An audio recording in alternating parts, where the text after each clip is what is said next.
was a little bit worried it wouldn't fit, but looking at it now, I reckon shouldn't be a problem putting it in that bag. Won't let this moment pass us.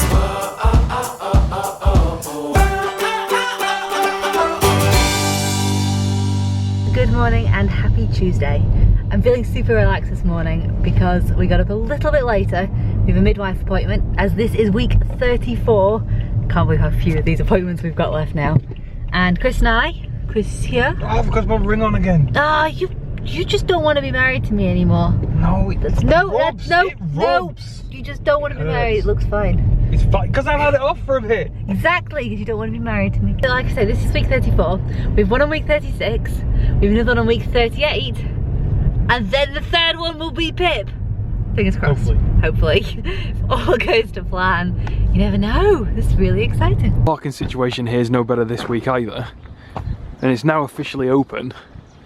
And there was a load of like pressy type people here last time, which might have explained all the full car park, but today, nope, still packed. Start to park on the road.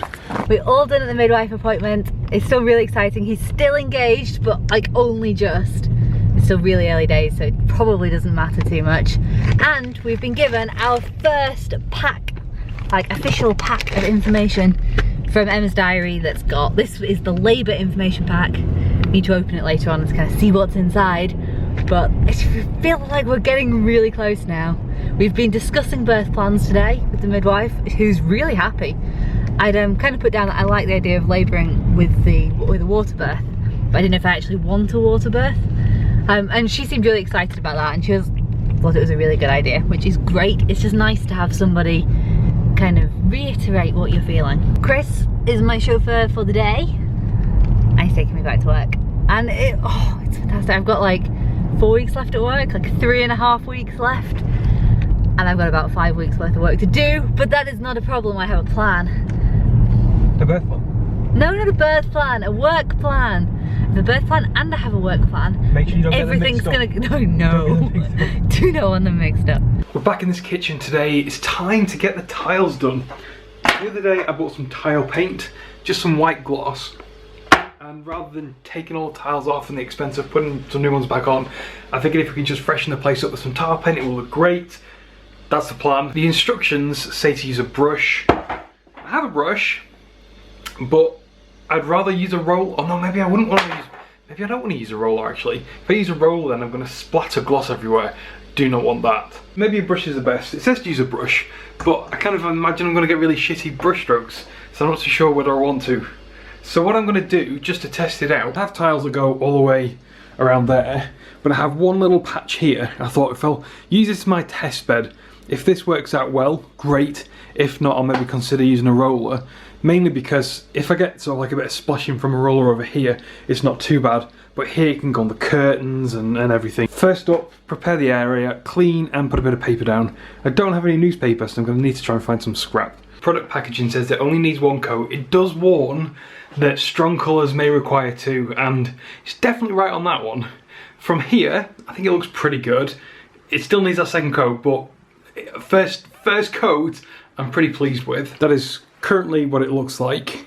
You can see kind of like here on this one and the one in the top right corner, it's a little darker and the colour's showing through. Creamy and white ones, they seem to be covered pretty well actually. A couple of problems I seem to be finding is that the paint dries to quite a thick consistency quite quickly. It says it takes 24 hours to actually dry before you can do another coat and all that sort of stuff, but you kind of put it on, and if you don't work with it quick enough, it starts to get so thick and tacky that you can't spread it. And at the moment, no matter how little paint I put on, it seems to be pooling on some of them. So the way I did it, and it suggests using a paintbrush in order to work into the cracks, and I don't think it would work with a roller.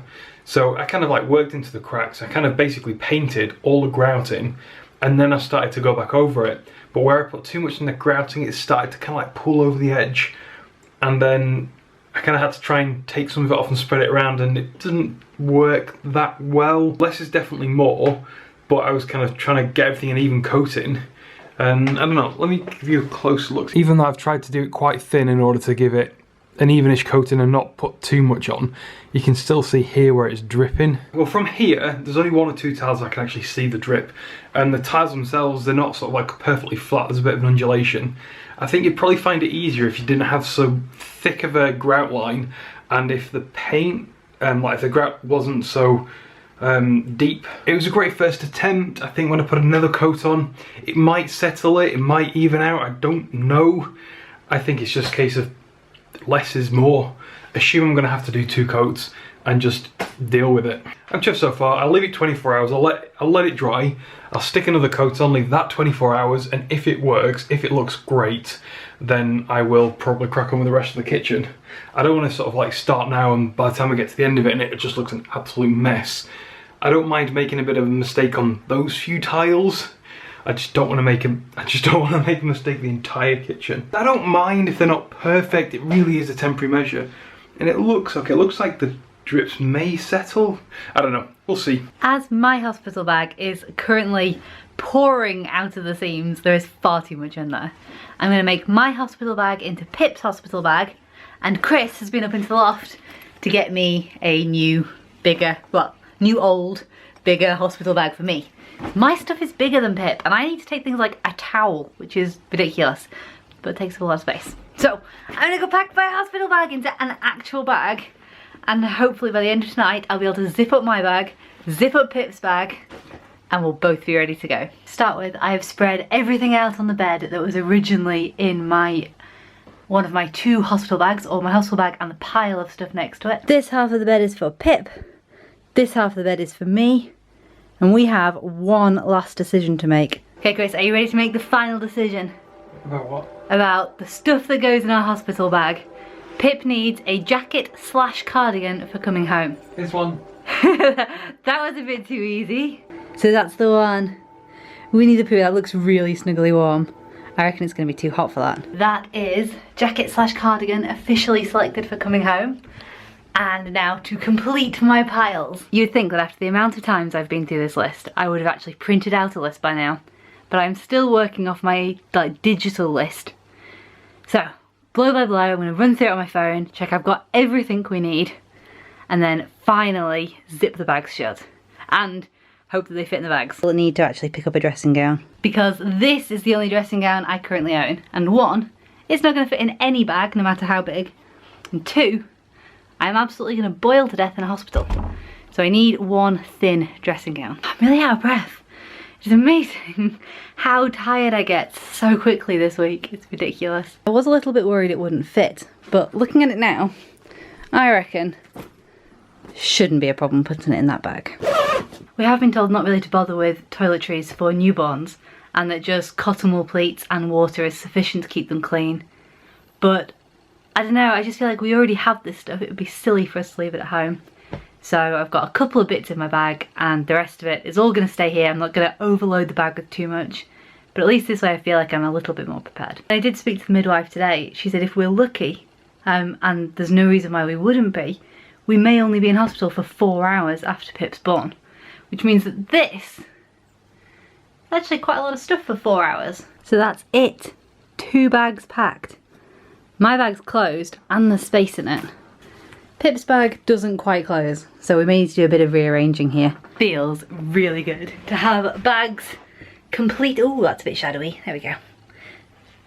Feels really good to have those bags done and to be like done with it. That's our first, well, 4-ish hours as a family of 3 in those bags. That is all we're gonna have because we're gonna be in the hospital. We do have one last bag to pack, which is Chris's bag, which is hopefully gonna be a lot smaller than these, but it has the all important things in it, like phone chargers and entertainment and snacks, drinks, and change for the car park. All the sort of boring but fun stuff. That's Chris's job. I'm gonna let him deal with it himself. I've made him a list. I will assign the list to him, but after that he is on his own. He has to find his own bag and everything. Been lying here playing on my phone since I finished packing those bags, which are still at the bottom of the bed, by the way. And I really don't have the energy to get back up again, so I'm just kind of lying here and resting. Pip's been kicking like crazy, but it's typical. The second I pick the camera back up again, he stops. He kicked so hard he made my phone move. And now the second I get the camera out, he's done. There. Did you see that? It was here.